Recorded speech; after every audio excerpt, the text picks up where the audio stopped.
Hey guys, welcome to FM Driving School. And the PM today, again, it's the 10th of February today, made another press conference, another announcement. Let's go through what he's saying and how it affects DVSA, driving lessons, driving tests, if there's any news on it. So I'm on the Twitter site of DVSA. Again, nothing new on DVSA, it still hasn't been updated. But in terms of the press conference, the Prime Minister has just finished, okay? These are the points he made.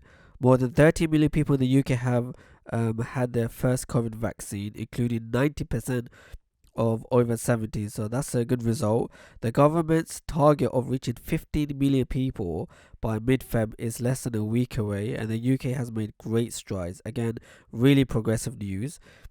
He appealed to the remaining 2 million in the first 4 groups to come forward and book their jabs.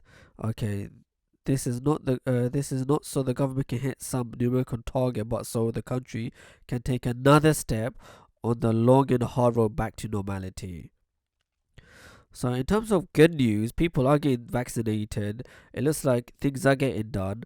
But in terms of let me just see, when asked about summer holidays and weddings, Johnson says it's too early to say, and will set out more details on the roadmap to lifting lockdown restriction on the 22nd of February. So this is a key date that we need to look out for, because I'm assuming they're going to gather all the data, all the results, and then make a decision in terms of the lockdown. The government is keeping an eye on new mutation of the UK COVID variant found in Bristol.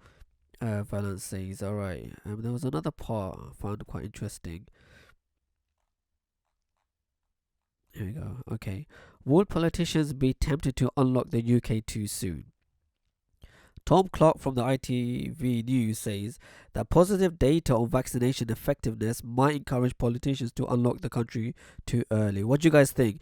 Do you think if the government was to lift up the restriction, it would be a good thing, or do you think it would be too dangerous and may result in further lockdowns in the near future because the virus might spread? Let me know your thoughts. He asked Valence if this is his concern. Valence says, okay, let's see. It is important to wait and look at this properly. Once the data starts coming in from vaccinated people, he adds, there are still a large number of people who aren't vaccinated. He says there are still people in high-risk groups who have not yet been vaccinated, so it's important to open up to the UK cautiously. So it looks like the emphasis is on getting that vaccination. Let's look at Sky News. There's a little video here. On your question about the summer holidays, I'd really repeat what I said to Laura. I'm afraid it is just too early for people to be certain about what we'll be able to do this summer, and we hope to be able to say more in the week of the 22nd, as I've said, when more data comes in, more crucial data about the rollout of the vaccine programme. So as you can hear, it's the 22nd of February, the date that we need to really be looking out for. He seems very uncertain about what's going to happen in the summer. I know we're talking about flying out, traveling abroad, but you have to understand, if you can't travel abroad, what does that mean for UK? What does that mean for us in terms of our lockdown inside of UK itself? So he seems quite reluctant about talking anything about the summer. It seems like it might not open up. If that's the case, it might seem that lockdown might be extended further. Who knows? This is just an assumption I'm making.